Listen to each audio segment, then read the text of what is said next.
buenas tardes, bienvenidos, felices de que nos acompañen en esta entrega de 2x3 en salud, que como les repetimos cada sábado, lo hacemos con muchísimo cariño para llevarles informaciones en materia de salud y todo lo que está ocurriendo en República Dominicana en el ámbito sanitario.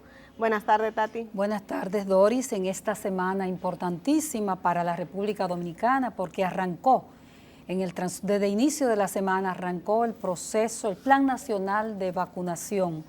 Esa vacuna que no es la única herramienta, porque veo a la gente como desbordada, como si fuera la enfermedad terminar, el COVID terminar por la vacuna. Es una herramienta importante, pero no la única, porque no vamos a dejar de mantener el llamado al lavado de las manos y el uso de mascarilla, pero arrancó la vacunación. Así es, el gobierno presentó inicialmente un plan bien definido por fases y por grupos vulnerables, grupos de edades, bastante detallado, que quisiéramos que ojalá y se cumpla realmente tal como está estipulado en ese plan. Recordemos que llegaron las vacunas, llegó un primer lote de 20,000 dosis de vacunas, son de la de AstraZeneca, pero fabricadas en la India. Esas fueron las primeras que llegaron al país y empezaron a vacunarse como tal, como estaba el plan, entre el personal de salud de primera línea, como le dicen, estos que están trabajando directamente con pacientes con COVID en los centros de salud. Eso empezaron a vacunarse. Se ha armado una campaña mediática también diciéndole a la gente que hemos estado vacunados toda la vida y que nunca preguntamos cuál era la marca de la vacuna que nos ponían, diciendo en el fondo, usted lo que necesita es vacunarse, porque sobre todo hoy día hay mucha información, estamos bombardeados de información de marcas sobre todo, y hay gente que te dice, Doris, yo prefiero que me vacunen con Pfizer, por ejemplo, para poner una marca, cuando lo que necesitamos en realidad es la vacuna para mermar, para controlar, para no tener que llegar a una unidad de cuidados intensivos y morir por esta enfermedad. Eso es importante, un tema que tú has tocado, porque no es simplemente solamente la inmunización, decir, bueno, para que no nos dé el virus. Recordemos que ninguna vacuna es un 100% efectiva, pero ese aspecto que tú dices, si te vacunas y te da el virus, pues sencillamente no te vas a complicar, no vas a llegar a una unidad de cuidados intensivos, no vas a necesitar que te pongan oxígeno ni vas a morir. O sea, lo que se busca es evitar realmente esa gravedad que produce la enfermedad del COVID. Y lo peor de todo, pues la mortalidad. Es cierto que en la República Dominicana nos acercamos ya a las 3,000 defunciones. Así es. Y nos acercamos ya a eso, pero que usted no sea una víctima. Mientras tanto, la ciencia avanza. Las vacunas que se hicieron en un año, bueno, pero es que tenemos avanzado todos los procesos. Así es. Antes no nos enterábamos cuando hacían las vacunas, sino que teníamos la vacuna de la tuberculosis, la vacuna para las diferentes enfermedades que nos creaban esa inmunidad, pues ahora se hizo en un año porque no habíamos tenido, nuestra generación no había conocido una pandemia. Así es, mucha tecnología. De esta magnitud. Así es, mucha tecnología. Bueno, y nuestro llamado es, y creo que tú te unes al mío también, es que acudamos a vacunarnos, que estemos atentos, alertas a cuando nos toca por edades, por vulnerabilidades, por comorbilidades, estemos atentos en el proceso cuando lleguen las demás, por supuesto que estamos esperando que lleguen los demás lotes, pero que estemos atentos para cuando nos toque acudir a vacunarnos, porque esa es la manera que tenemos cada uno de nosotros de aportar a que este virus, a que esta pandemia empiece a bajar y en algún momento empiece a desaparecer. Bueno, mientras tanto, mientras se ha desarrollado esta pandemia, hay otros problemas de salud que han estado latentes, que han afectado, y justamente de uno de esos grandes temas vamos a hablar con nuestro invitado de lujo de la tarde. Así que después de estos comerciales venimos justamente con ese invitado. 2x3 en salud.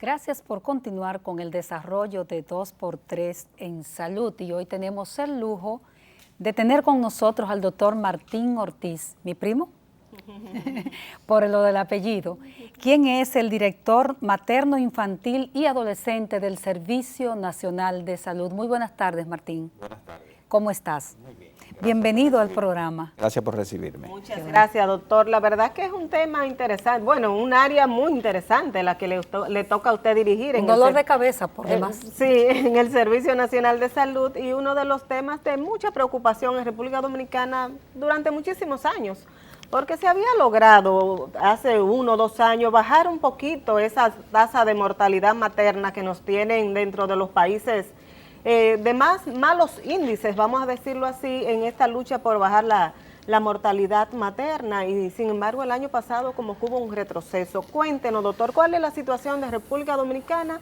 en cuanto a mortalidad materna e infantil? Bueno, mira, te puedo decir de primera intención que es una vergüenza nacional y podríamos decir que mundial. Quizás en los últimos 10, 15 años, en el 2019 conseguimos bajar la mortalidad a una cifra no la ideal. Lo ideal no fue, buena, ¿verdad? No, pero exacto, pero mejor de lo que en los últimos años. Lo ideal sería 70 mortalidades por 100.000 nacidos vivos. En el 2019 tuvimos 96 por 100.000 nacidos vivos. Eso fue lo que más se acercó. Eso fue lo más que se acercó. Sin embargo, en el 2020, por el COVID, pero no por COVID, me explico. La pandemia trajo un sinnúmero de situaciones a nuestro sistema de salud que complicó la situación. Entonces murieron mucha gente por el COVID, pero no por haber padecido el COVID. Perfecto. Muchas mortalidades maternas tuvimos. Parte de esa situación fue el hecho de que mucho personal de salud, por tener más de 60, 65 años y algunas comorbilidades al principio de la pandemia, porque no se pensaba que esto iba a ser tan largo, ¿verdad? Así es. Todos nos fuimos a la casa creyendo que era por 2 o 3 días. Exactamente, que iba a ser 2 meses y ya. Entonces, un gran número, alrededor de un 30-35% del personal de salud, médicos, enfermeras, laboratoristas y eso, que dan el apoyo, salieron de los hospitales, complicando la atención médica de los pacientes. Así es. De las cosas principales que podemos impactar la mortalidad materna es la consulta prenatal. O sea, cuando las pacientes van al consultorio antes del parto, durante todo su embarazo, nosotros podemos detectar un sinnúmero de patologías que se van a ir presentando y que nosotros podemos ir tomando las medidas del lugar. Durante los meses de marzo, abril y mayo, la consulta, y junio podría decir, la consulta a nivel público y privado fue casi nula. Así es. Casi nula, para no decir Ni que... los médicos iban, pero los pacientes tampoco. Exactamente. Entonces, los pacientes no iban porque no estaban los médicos. Y segundo, y tampoco los pacientes iban por temor a que en el hospital iban a tomar el COVID. Supuesto, sí, claro. Una cosa que si tú andas con tu mascarilla y el distanciamiento y ese tipo de cosas, bueno... Pero como dice usted, no se sabía mucho en No, ese para momento. nada, para nada. Y eso impactó de una manera tal que la mortalidad materna el año pasado se incrementó por sobre el 35% con relación a los años anteriores. ¿Qué otra cosa nos impacta mucho? La tasa entonces, perdóname Martín, ¿la tasa estaba en cuánto? La tasa estuvo en 96 por 100.000. En este año, te voy a decir que no la hemos calculado todavía, pero está por encima de 100 y de manera importante. Se murieron, en el 2019 208. Fueron 108, en el 2019, y ahora fueron 168, aunque hay un cálculo que hasta 208, porque tú sabes que hay muchas cosas que no se reportan en un momento y que nosotros no podemos dar estadísticas que no sean oficiales, y las reportadas andan alrededor de 168, pero el conteo aparenta ser de alrededor de 208 mujeres que murieron. No, te damos una precisión que nos decía el otro día el director nacional de epidemiología con relación a la mortalidad. Y él dice, bueno, es que nos reportan una cantidad determinada, pero cuando enviamos los técnicos y revisamos los libros, realmente hay una mayor cantidad de muertes. Sí, seguro que sí. Hay un subregistro que no es escondiendo datos, sino que son situaciones que se presentan porque la ponen en un sitio que no van. Hay un sinnúmero de situaciones. ¿Y qué nos impacta mucho a nosotros en nuestra mortalidad materna? La atención a las extranjeras, sobre todo las extranjeras haitianas. Por ejemplo, te puedo decir que el año pasado la cantidad de partos se redujo un poco, y estuvimos alrededor de 111.300, 400 partos en el año entero, de los cuales 30.332 haitianas. ¿Repite la cifra? 30.332 nacionales haitianas. O sea, viene siendo como el 40 y algo %. Perfectamente. 46. Y 382 de otras nacionalidades, la mayoría venezolanas. Pero de la mortalidad materna, las extranjeras haitianas, vamos a decir que las extranjeras en sentido general aportaron un 47% de nuestra mortalidad. Bastante alto. Y de todas esas, una sola venezolana. O sea que hubo 66 muertes de madres haitianas. Que llegan... ¿Cuáles son las causas de muerte? ¿Son las mismas causas que hemos conocido toda la vida? Seguro. Identifiquémoslas. Sí, a nivel mundial hay 3 causas principales de mortalidad materna. Están los trastornos hipertensivos del embarazo, es decir, la presión alta, la preeclampsia. Están las hemorragias y están las infecciones. En nuestro país, este año que pasó, la mayor cantidad fueron por hipertensión arterial. Es decir, los trastornos hipertensivos del embarazo. Y que antes era hemorragia, doctor, o sí, infecciones, es que ¿verdad? ese Eso fue cambia cambiando. anualmente. Sí, Por sí, ejemplo, sí. en el 2018 las infecciones fueron superiores, pero casi siempre la hipertensión inducida por el embarazo es la causa de mayor mortalidad. ¿Qué pasa, por ejemplo, con los pacientes extranjeros, sobre todo las extranjeras haitianas? Es que llegan al país sin los chequeos prenatales nuestros y llegan a la emergencia de repente. Me imagino que eso es a voz populi, un negocio donde las traen a parir porque aquí se pare gratis. Se pare gratis. Entonces ella viene... Porque unas viven aquí, supongo yo, pero otras vienen solamente al proceso de embarazo. Perfecto. Hay muchísimas haitianas que viven aquí y que se chequean, que van a los chequeos. Bueno, el día chequeo. pasado estuve en el hospital de Santiago Rodríguez haciendo una supervisión y en la consulta habían 10 embarazadas. 9 haitianas y una dominicana. Y se iban a chequear. O sea, estaban en su chequeo. No hacen los chequeos tan de rutina, pero hay. Pero el gran problema nuestro son las que vienen de repente, llegan a la emergencia complicada y aumentan la mortalidad.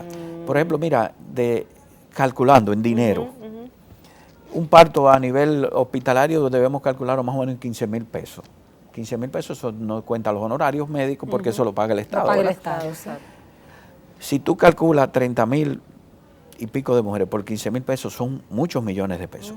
Pero ese no es lo grande. La mayoría llegan complicadas, por lo tanto van a pasar a la unidad de cuidado intensivo. Nos han dicho médicos en la maternidad, por ejemplo, de Altagracia, que las parturientas haitianas llegan con niveles de hemoglobina que son incompatibles con la vida. Incompatibles con la vida. Uno a veces no sabe cómo están caminando con esa. Entonces eso trae otro trastorno, porque pues, aparte de la presión arterial, viene con anemia y si sangra ya tenemos un shock hipovolémico. Va para cuidado intensivo probablemente. Entonces a veces tú entras a la unidad de cuidado intensivo, por ejemplo, de la maternidad de Altagracia, que es nuestra principal maternidad, y hay 6 camas, y tú encuentras 5 nacionales haitianas y una dominicana. Pero un día de intensivo es más costoso que los 15,000 pesos del parto. O sea que no es solo los 15,000 pesos del parto, sino el costo adicional al sistema de salud que representa un paciente complicado y que no dura un día, 2 días en intensivo, puede durar 15 días, un mes, un sinnúmero de días. Entonces, la carga económica es muy alta. Se habla de más de 2,000 millones de pesos anuales, mucho más de 2,000 millones. Solamente los partos salen alrededor de 2,000 millones de pesos anuales. Cuando tú le agregas los otros, es un cálculo que uno no lo puede ni hacer. Wow, pero el tema de todo eso es que eso sobrepasa lo que son las políticas de salud de un gobierno. Eso tiene que ver con políticas migratorias, tiene que ver, porque en materia del personal médico es dar el servicio y punto. Seguro. Es decir, ustedes han vislumbrado, yo sé que sobrepasa las políticas de salud, ¿han vislumbrado posible alternativa a esto? Fíjate, yo sé que es algo que se escapa a mi posición, pero sé que en el Gabinete de Salud y que el presidente Abinader está en los pasos de tratar de ver cómo solucionamos este problema. En el año 2000, Martín, 2000 fue que Soldevila tenía la posición, sí, en el año 2000, 2004, el doctor José Rodríguez Soldevila, que cuando estaba el PRD viejo en el poder, llegó a plantear, y después lo plantearon otros ministros y secretarios de salud que eran en ese tiempo, la posibilidad de la construcción de hospitales en la frontera, para que las mujeres no vinieran a la... en este proceso también se ha sí, estado seguro, discutiendo eso se ha estado hablando. Incluso las agencias internacionales, UNICEF, OPS, eso que cooperan mucho con nosotros y sobre todo con mi departamento, tienen incluso los presupuestos para hacer hospitales de aquel lado. Incluso nosotros pensar en aportar el personal médico para atenderlos, porque realmente eso sería lo ideal.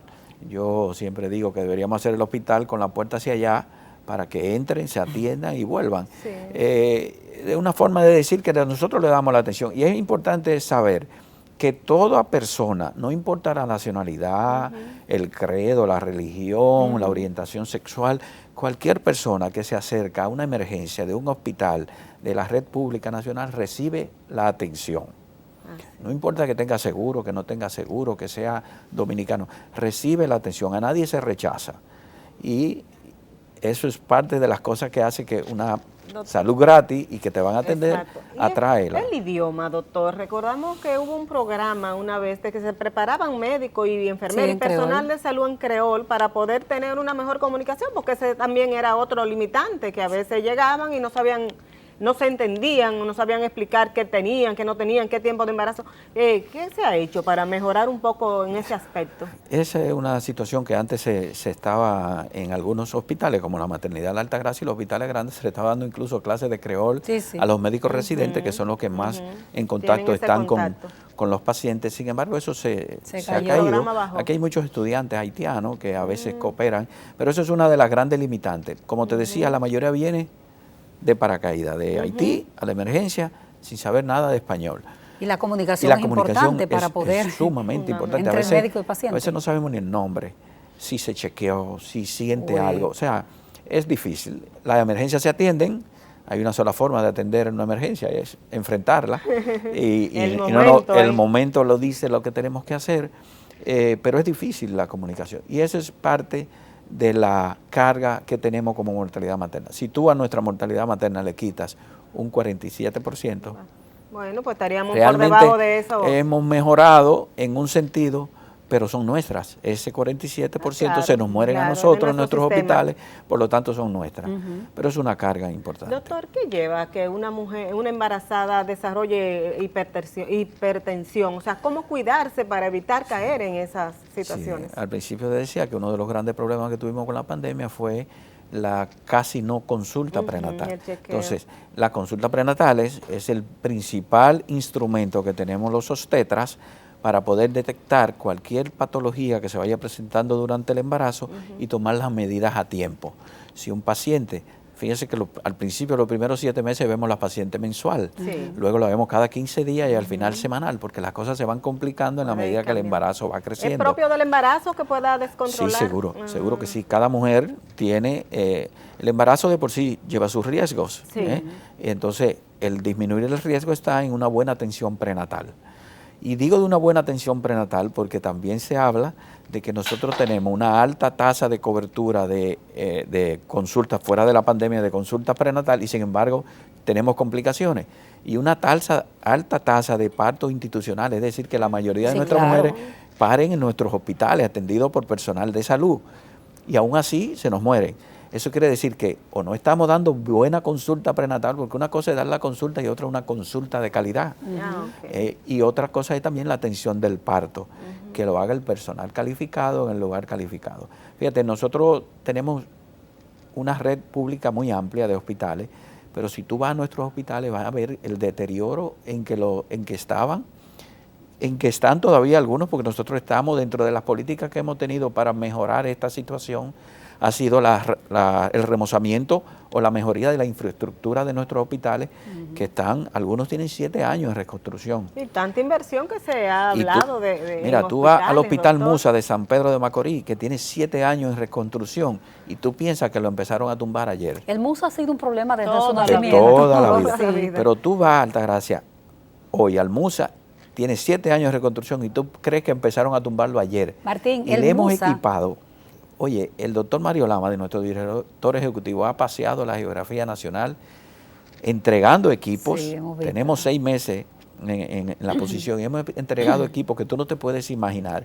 Y todavía falta muchísimas cosas. Martín, el Musa se entregó sin mapas. No se sabía dónde estaba el mapa eléctrico, no se sabía dónde estaban. El Musa ha sido un problema histórico toda la vida. Yo quisiera preguntar, aprovechando, y esta pregunta va como entre paréntesis en medio de todos los temas, de mortalidad. En este momento, justamente con la campaña nacional, el Plan Nacional de Vacunación, hay una inquietud en la embarazada, y Martín fue además presidente de la Sociedad de Ginecología y Obstetricia, sobre si las embarazadas deben o no vacunarse. Mira, contra el COVID. Sí, seguro. Casualmente ayer la Sociedad Dominicana de Obstetricia y Ginecología lanzó una declaración, igual que el Colegio Americano de Ginecólogos y Obstetras, a los cuales nosotros pertenecemos, orienta que las embarazadas normalmente son un factor de riesgo para cualquier enfermedad, sobre todo enfermedades pulmonares.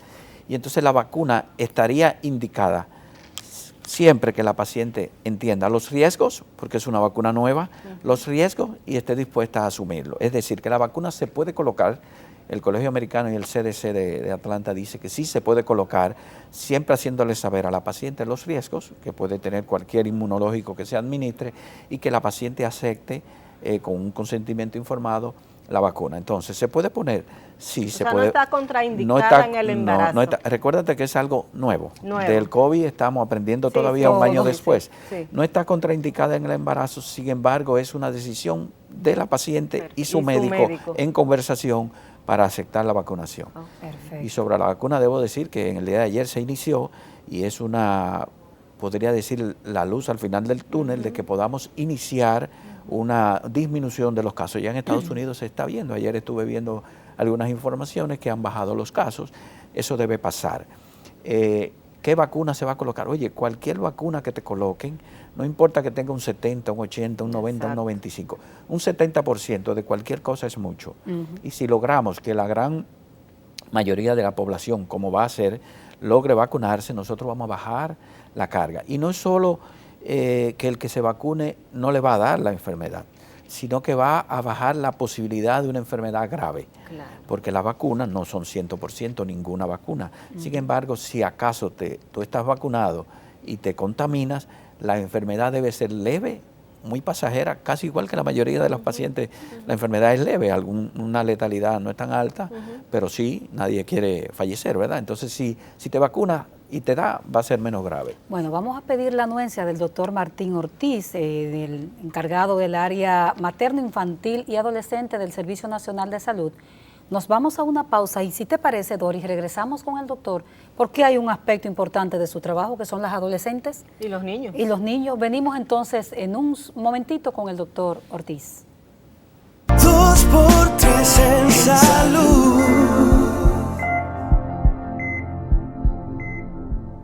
Continuamos con el doctor Martín Ortiz, director materno, infantil y adolescente del Servicio Nacional de Salud.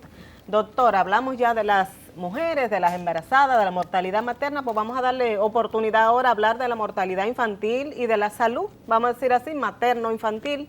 ¿Cómo andamos en República Dominicana?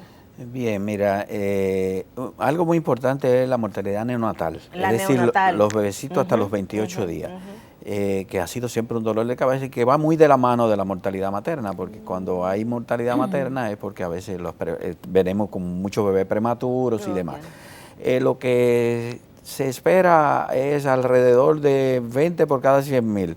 Nosotros estamos en un 17 por cada 100.000, o sea que hemos logrado una reducción muy importante porque los neonatólogos se han enfocado muy bien. 17 muertes por cada 100.000 o 100.000, doctor. por cada 1.000, perdón. Por cada mil, La mortalidad materna por 100.000. La mortalidad por cada 1.000. Entonces, realmente los neonatólogos se han enfocado muy bien y han llevado muy bien los protocolos de la atención a los neonatos. En este año, aunque tuvimos menos mortalidad, tuvimos un ligero incremento de un 4%, porque nacieron menos, pero la mortalidad neonatal se ha mantenido muy bien por el cuidado, como les decía, de los neonatólogos con todos los protocolos. Doctor, ¿la mortalidad infantil la medimos hasta al año o a los 5 años? ¿Cómo es? Hay hasta los 5 años. Okay. Tú sabes que con los adolescentes llegamos hasta los 19 y a veces se mezcla un poquito. La mortalidad infantil en el país siempre se ha mantenido en el mismo rango. La atención pediátrica, tenemos muy buenos hospitales, aunque no tenemos tantísimos hospitales pediátricos, exclusivamente pediátricos, sino que tenemos en ocasiones algunos hospitales generales que tienen atención materna y pediátrica.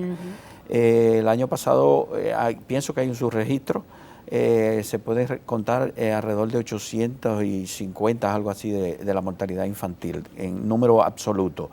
La mayoría en la ciudad, en la metropolitana, por ejemplo en el Robert Reed. Tú sabes que el Robert Reed es un hospital de referimiento nacional, igual que el Arturo Grullón de Santiago. Ahí también tuvimos una alta mortalidad, pero producto de que son centros donde se refieren pacientes de todos los hospitales que no son exclusivamente pediátricos, sí, muchos complicados. Una gran debilidad que tenemos y se lo hemos planteado al doctor Mario Lama y estamos buscándole la solución a eso, es las unidades de cuidado intensivo pediátrica no son tantas.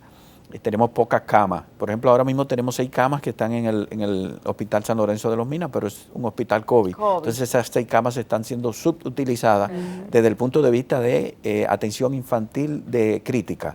Tenemos las camas del Robert Reed y de un sinnúmero de hospitales en el interior. En el Hugo Mendoza, en el Arturo Grullón. Estamos hablando con el doctor Lama sobre ver cómo fortalecemos tanto el sur como el este con algunas 4 o 6 camas de unidad de cuidado intensivo pediátrica, que eso hace que podamos dar un mejor servicio. Ha sido, como te decía, una cuestión de infraestructuras deficientes que tenemos que mejorar para poder hacerlo. En estos días estuvimos en el Hospital Juan Pablo Pina tratando de identificar un lugar, un hospital que resuelve muchos problemas, pero tiene muchos problemas. Sí, tiene muchos problemas y su infraestructura siempre lo remodelan con mucha frecuencia, pero siempre como que hay ahora mismo está muy bien remodelado. Andábamos buscando un espacio para una unidad de cuidado pediátrico y no encontramos un espacio donde podamos habilitarlo correctamente, lo que nos limita. Por eso estamos pensando a ver si en el Taiwán de Asua y en el este. Dentro de la mortalidad infantil está el renglón de la neonatal. Siempre ha sido la de mayor impacto, que es de 0 a 28 días de nacido. Y ahí había una red de neonatólogos funcionando, que creo que funcionaba muy bien. ¿Cómo está eso, doctor? Muy bien, funciona muy bien. En esa red la creó la doctora Taina Malena, que está en nuestro departamento, es una neonatólogo excepcional. Y tiene tenemos el Servicio Nacional de Salud a través de la red neonatal, un convenio con CIBEN, que es la Sociedad Iberoamericana de Perinatología, que es la que nos ha ayudado en ese renglón a mejorar los protocolos y la atención de los recién nacidos desde los 0 hasta los 28 días. Y por eso tenemos esas tasas de mortalidad neonatal tan bajas, de alrededor de un 17 por cada 1000 nacidos vivos. Bueno. Incluso el año pasado estuvo un poco por debajo de eso. Por y te repito, subió un 4%, producto de la misma situación de la pandemia. Ahí se fueron equipando los hospitales que no tenían suficiente equipos en esa área de neonatal, las unidades perinatales, ¿verdad? En centros como la maternidad, la Altagracia. Tenemos la UCIN, como se llama, Unidad de Cuidado Intensivo de Neonatales, en toda la geografía nacional. La doctora Malena y su equipo se ha encargado a través del departamento nuestro de equipar las UCIN, de entrenar a los neonatólogos, de mantenerlos actualizados en toda la geografía nacional. Ella es una apasionada del tema, la hemos tenido aquí con nosotros. Sí, la doctora es apasionada. Ella cree que eso es de ella, y pelea, y se enoja, y pone todo su empeño, y si tiene que llorar, llora cuando no tiene los resultados. Eso, personal así es que se necesita realmente para que las cosas funcionen. Seguro. Doctor, ¿de qué enferman nuestros niños? Antes de irnos ya a los adolescentes, generalmente. Son las mismas enfermedades a nivel mundial. Es lo mismo. Malformaciones hay muchas. Hay muchas malformaciones, eso a nivel neonatal, las malformaciones son parte importante de las mortalidades, sobre todo las cardiopatías congénitas, que estamos haciendo ahora un programa de tamizaje de cardiopatía congénita al nacimiento, donde vamos a tener un programa que va a ayudar mucho para disminuir o para aumentar la sobrevida. Vamos a hacer ahora también programa de prematuro extremo, es decir, los prematuros que son muy pequeñitos, eso de 26 semanas, 25, esos pequeñitos que casi no tienen una gran posibilidad, y estamos creando la primera base en la maternidad Nuestra Señora de la Altagracia. Que hayan salvado hasta de una libra. Sí, seguro.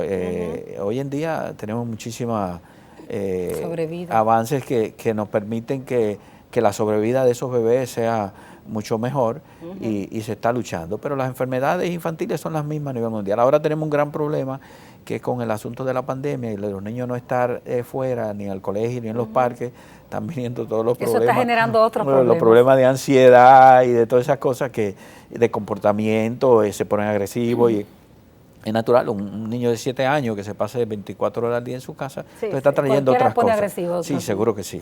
Y en el caso de los adolescentes, que preguntaba Doris. Sí, mire, los adolescentes estamos teniendo los mismos problemas, porque el problema de los adolescentes es que ellos salen y se reúnen, tienen más vida social, por ejemplo, que los pequeñitos, y están teniendo muchos problemas de adaptación y contaminándose con el COVID, el virus, y llevándolo a la casa. Desde el punto de vista nuestro, de nuestro departamento, uno de los principales objetivos que tenemos, y tenemos ahí también un departamento de prevención del embarazo en adolescentes, más que prevención del embarazo, de la atención a la salud integral de las y los adolescentes, porque nada más no solo son las niñas, sino los jóvenes, sobre todo con tratar de retrasar la primera relación sexual, y que si ya iniciaron, tratar de que tengan los métodos anticonceptivos para evitar ese primer embarazo en la adolescente, que va a marcar su vida y que va a dar al traste con probablemente un desarrollo integral de educación y demás. Y si ya están embarazadas, nosotros estamos tratando de que ese segundo embarazo no llegue utilizando los métodos anticonceptivos de larga duración, porque es más fácil a un adolescente. Por ejemplo, tú darle pastillas de que la tome todos los días, hay mayor tasa de fracaso a tratar de colocarle un método de larga duración. ¿Cuál es el método generalmente a un adolescente? Se le puede colocar un dispositivo intrauterino ya después que tuvo su parto, o el Norplan, que es el Implanón, que es un método que puede durar de 3 años y hasta 5 años y que retrasa un segundo embarazo en caso de que ya haya tenido un primer embarazo. Las adolescentes, nosotros estamos hablando que tenemos alrededor de un 25% y hasta un 30% de los embarazos en adolescentes. En algunas provincias es un poquito mayor, pero en sentido general el promedio anda entre los 25 y los 30. Y no solo eso, las adolescentes aportan alrededor del 20% de la mortalidad materna. O sea, de cada 100 mujeres que se nos mueren, 20 son adolescentes. Y eso que deja un bebé huérfano, una abuela que va a tener que cuidarlo, y una catástrofe. Y una vida tronchada totalmente. Se había hecho un esfuerzo, doctor Ortiz, de integrar la escuela, porque al sistema de salud llegan, por lo general, ya embarazadas, porque la adolescente no anda yendo al médico de que a revisarse ni nada de eso, ya te llegan embarazadas. Y se había tratado de integrar la escuela a eso.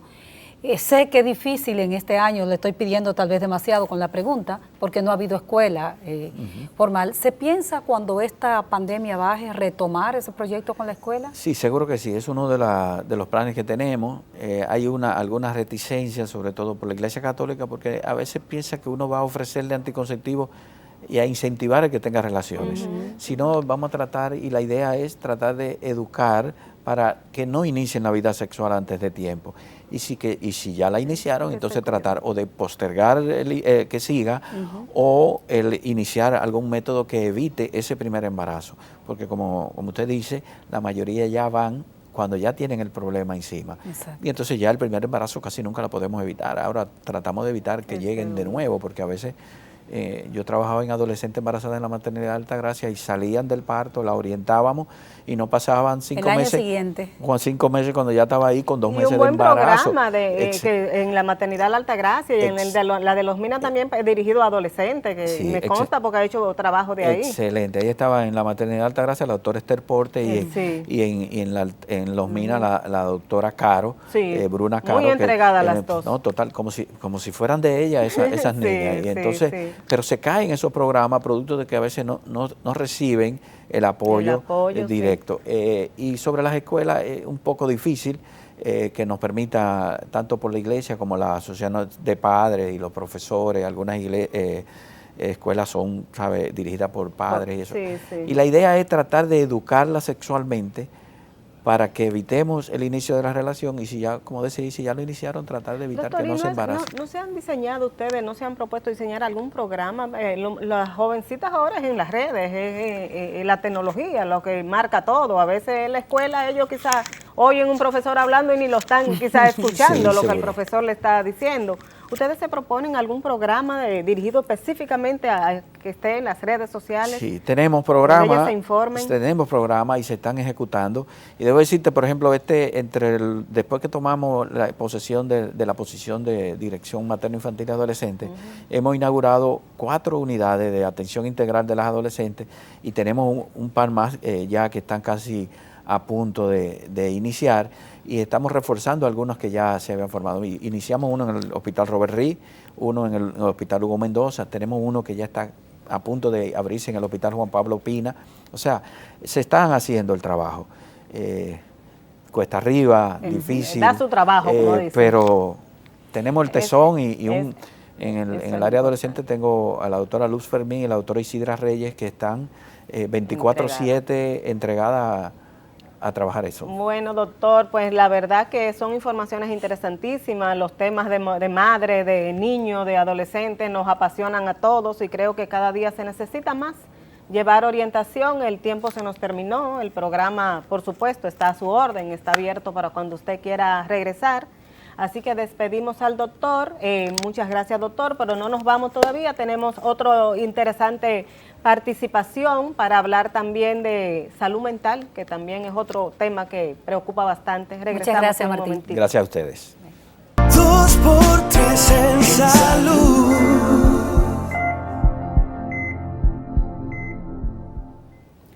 Continuamos con el desarrollo de 2x3 en salud, y en este segmento tenemos a una invitada también especial, como son todos los de nuestro programa. Es Maureen Tejada, quien es abogada, y ella es la encargada de mentores y jueces de un programa de salud mental, se llama Star Weekend.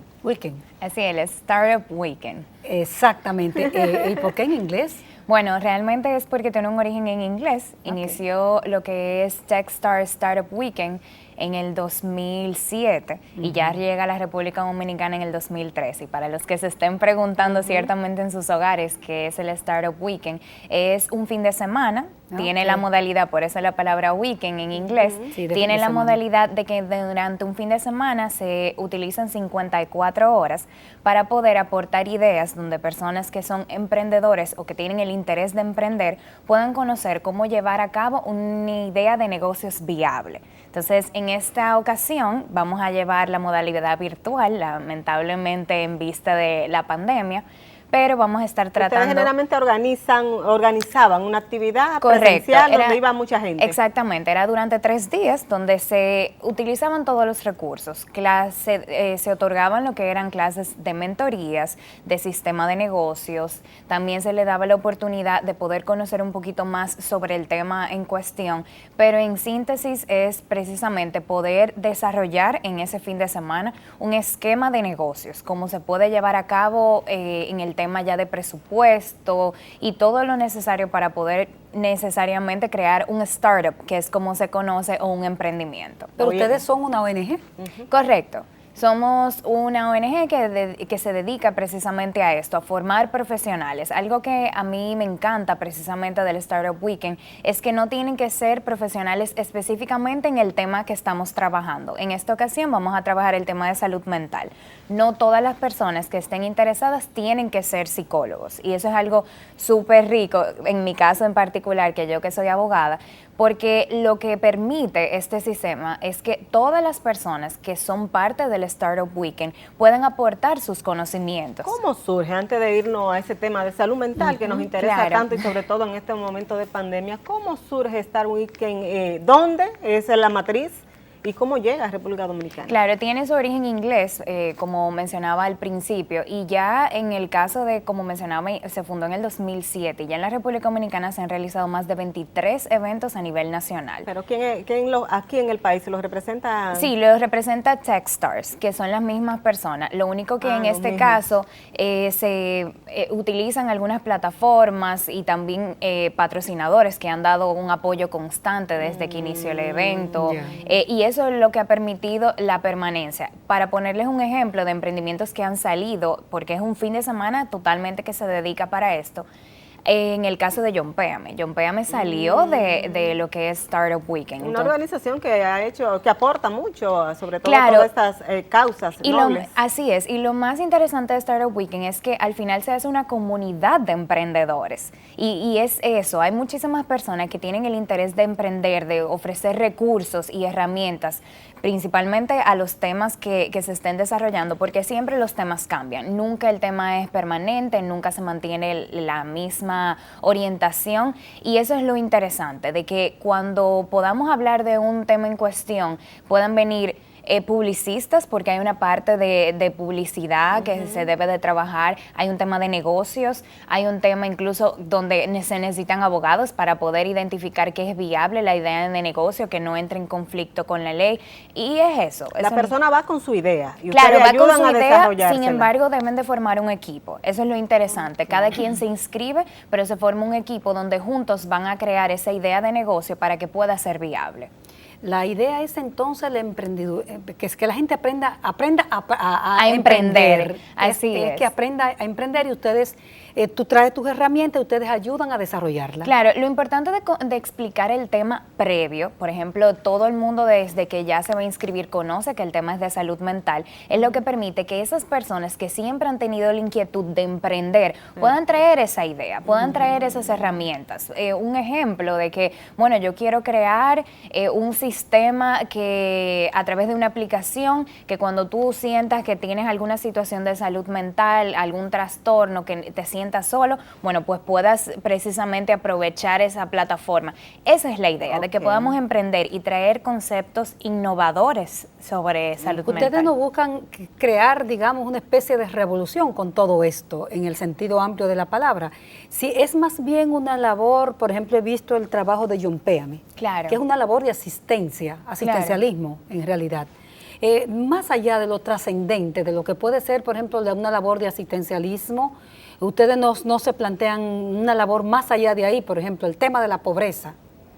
Ahí es que voy, por ejemplo, cuando vienen los temas, y por eso mencionaba lo interesante de que cambie tanto el tema a raíz de los años, es que le da la oportunidad a distintos profesionales que siempre han tenido la inquietud de emprender y no sabían por dónde empezar. Y es eso, poder identificar qué es lo que te mueve, lo que llamamos a veces ese pitch, cómo tú te acercas a un interesado, a una persona que puede invertir en tu negocio. Entonces, ese es el objetivo principal, de que podamos desarrollar. Yo puedo tener una idea, pero nunca sabía, por ejemplo, como psicólogo, en el caso de la salud mental, cómo poder ofrecer lo mejor de mí para apoyar a esa situación. Eso. Ok.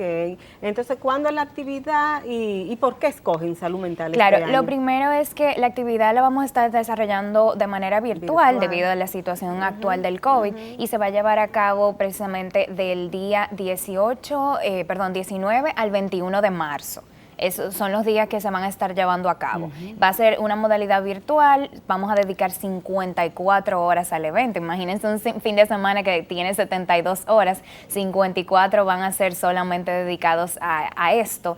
¿Y quiénes pueden participar? Todas las personas interesadas en plantearse una idea de negocio, en aprender más sobre el emprendimiento. No quisiera que las personas piensen, porque es salud mental, porque hay algunas personas, claro, los que nos ven puede que les interese, pero es el tema de aprender esas herramientas. ¿Y cómo acceden? O sea, ¿cómo participan? Claro, van a poder comprar las boletas. Ahora mismo tenemos lo que llamamos un early bird o una especie de descuento de manera temprana hasta el 1 de marzo, donde pueden acceder a tix.com y ahí van a poder encontrar Startup Weekend Santo Domingo, Salud Mental, o también en nuestras redes sociales nos pueden buscar como SW de Startup Weekend Santo Domingo. Así nos pueden encontrar. Entonces, para el tema de salud mental, ¿por qué? Claro, lo importante es tomar en cuenta algo. Al momento de elegir un tema, hay que pensar en la innovación. Y hay que innovarse constantemente. Y si nos damos cuenta, en el 2020, uno de los impactos más grandes a la salud fue la salud mental. Hemos tenido un alcance enorme, también la cantidad de recursos que se han creado para el tema de la salud mental. Un ejemplo de esto era precisamente que muchísimas líneas de ayuda. En el caso de yo he visto universidades que estaban ofreciendo los servicios de psicología de manera gratuita. Entonces quiere decir de que tenemos en la salud mental y precisamente en el 2020 un año de duelo. Y no porque haya sido un duelo en particular por una circunstancia, por muerte, no solamente por muerte, porque el duelo puede ser cualquier cosa. Tenemos personas que perdieron su trabajo. Tenemos personas que no han podido volver a asistir a clases. Yo, por ejemplo, en mi caso personal, conozco también la situación de las personas con discapacidad intelectual que no pueden tener ese acercamiento y esa socialización y eso afecta a su salud mental. Entonces, es una serie de duelos, personas que tenían metas y proyectos. Que no pueden visitar a la familia, esos son o que duelos. Si los saludan es de lejos. Querer, por ejemplo, de verdad, el dominicano que es una persona tan afectiva, no poder abrazar a sus amigos, es un tema de, como digo, ha sido un duelo constante y hemos visto de manera escalonada cómo ha ido en aumento la necesidad de crear herramientas para la salud mental. Los expertos lo han dicho, en la próxima pandemia que viene ahora, luego que pase el COVID, es la de la salud mental. Claro. Porque todas esas secuelas van a salir. En este momento, y perdona, vemos que fallece una persona, por ejemplo, personas incluso de la música conocido, falleció y la gente lo ve como así, porque no le da tiempo a vivir ese proceso por el día a día que estamos viviendo ahora, pero todo eso saldrá en su futuro, ¿verdad? Claro, y es como digo, es un duelo continuo. Estamos en un duelo continuo. Mencioné el tema de planes, personas que pensaban casarse, personas que pensaban compartir con sus familiares, familiares que se van de un momento a otro.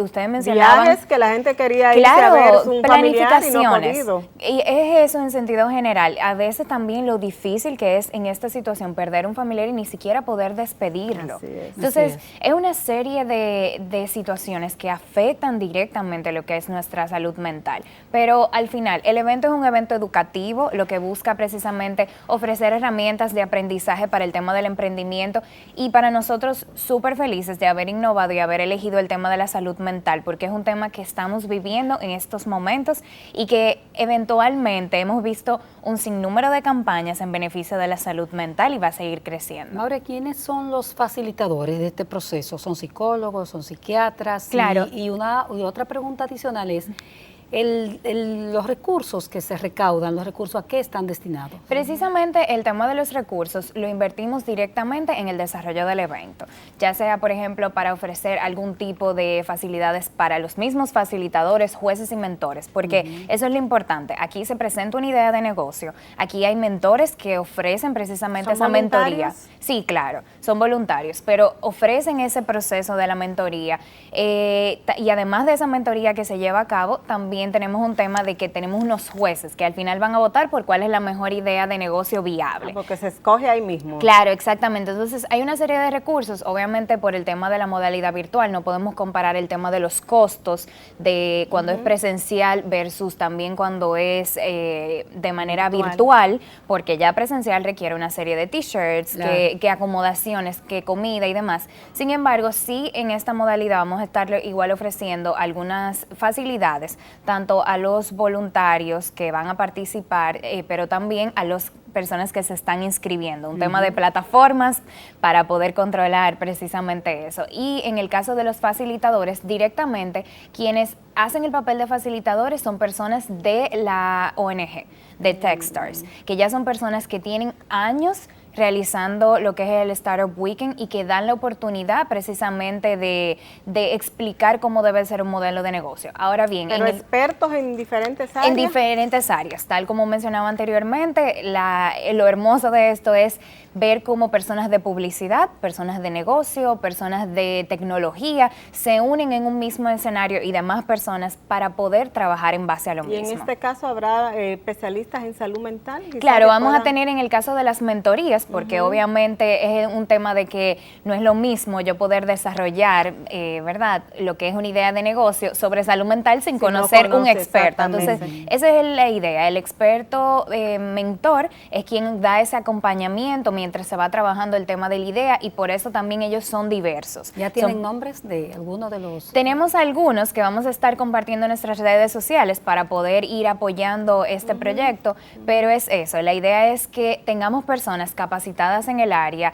e incluso personas que nos estén viendo que les interese en el tema de salud mental, que quieran colaborar, pues se pueden acercar directamente a nuestras redes sociales y nosotros estamos haciendo precisamente esa evaluación de verificar quiénes son los mejores perfiles para que puedan hacer de este trabajo. ¿Y los jueces también de igual manera? Igual manera, son voluntarios y los jueces también de diferentes áreas, porque no podemos evaluar una idea de negocio solamente con una persona enfocada en temas de salud mental. ¿De cuáles países participan? Bueno, en este caso, en el tema de mentores y jueces, le estamos dando la oportunidad, no importa la nacionalidad, sin embargo, de que tengan conocimiento en el área y le estamos dando la prioridad, obviamente, a República Dominicana. Pero para participar, alguna persona que nos esté viendo desde otro país puede también participar. El único requisito es que sea mayor de 18 años. Eso te iba a preguntar. Ajá, claro. En otras modalidades hemos hecho la oportunidad del Startup Weekend High School, donde le hemos dado la oportunidad a jóvenes del bachillerato que puedan participar y eso es fenomenal porque le abre con ideas brillantes, claro, ideas brillantes y es eso, de que le demos la oportunidad a jóvenes mayores de 18 años en esta ocasión por el tema virtual, para poder llevar un mejor manejo. Pero esperamos pronto volver a lo que es el modo presencial y darle nuevamente esa oportunidad a los jóvenes de colegio. ¿Quiénes participan generalmente más con la experiencia ya que tienen ustedes preparando esto? edades y sexo. ¿Quiénes son los más interesados? Bueno, en el caso de, en el tema de género, va muy a la par. Yo creo que tal vez a veces por un tema de igualdad de género se ve un poquito más la presencia de los hombres por el tema del emprendimiento y por el tema de negocios, pero eso no quita de que a las mujeres les llama muchísimo la atención el tema. Yo creo que a veces se ve muchas voluntarias mujeres, pero más participantes hombres. A veces se da eso. Son más atrevidos, vamos Claro, a decirlo así, al es. exponer sus ideas. Claro, pero igual, por ejemplo, como mencionaba en el caso de John Péamo, tenemos una Catherine que es una mujer quien está detrás de John Péamo y se ha unido a diversas causas y es la fundadora de John Péamo y salió de Startup Weekend. Entonces, eso es lo bonito. Y en el tema de edades, entiendo que el promedio debe de ir precisamente entre los 18 a 35 años aproximadamente, porque son personas de que, en el caso de los participantes, pero ya los mentores ya tienen una etapa de vida diferente, porque pueden ser dueños de empresa, que ya tienen experiencia precisamente en el tema de negocios, de un emprendimiento, de realizar lo que tiene que ver con precisamente darles apoyo a alguien más porque ya tiene una experiencia previa. Bueno, Maureen, para que no... ya en la parte final, al final de todo este proceso, ¿ustedes esperan haber dejado cuántos proyectos? ¿Tienen una meta de cantidad de proyectos? No tenemos ninguna meta. Sí, ahora mismo quisiéramos, por el tema de la virtualidad y del manejo de personas, tenemos una expectativa de 60 participantes para poder igual manejar todo el tema de proyectos y de mentorías, pero realmente estamos totalmente abiertos. Cuando se hace en modo presencial es una gran cantidad de personas. Se pueden presentar hasta más de 20 proyectos agrupados por equipos. Entonces, a eso me refiero. No invitar simplemente a las personas de que no lo vean esto simplemente, porque a mí no me interesa la salud mental. Puede ser algún interesado en otro tipo de salud, en otra área, y que desee y siempre ha deseado tener esa oportunidad de aprender sobre emprendimiento, sobre negocios, y hay una serie de cosas, presupuestos que se trabajan, cómo se debe llevar a cabo una publicidad adecuada para poder realizar un emprendimiento, y si no es un emprendimiento, pues para que pueda crear incluso una innovación en donde sea que vaya a trabajar. Una preparación para la vida, como dice. Así es. Bueno, pues Maureen, repite la fecha y repite cómo la gente hace de eso antes de despedirnos. Así es, bueno, estamos realizando el Startup Weekend basado en salud mental del 19 al 21 de marzo de este año. Vamos a tener la modalidad virtual. Todos los interesados pueden adquirir sus boletas en tix.com y de igual manera cualquier pregunta, cualquier duda se pueden acercar a nuestras redes sociales como @SW-Santo-Domingo. Bueno, pues muchísimas gracias a nuestros dos invitados del día de hoy, el doctor Martín Ortiz y Maureen Tejada, por haber nutrido a nuestros televidentes con estos contenidos importantes en cada una de las áreas. Muchas gracias y cuando tengan proyectos importantes estamos aquí. Gracias. A ustedes, gracias. Nos vemos la próxima semana a la misma hora por Teleradio América.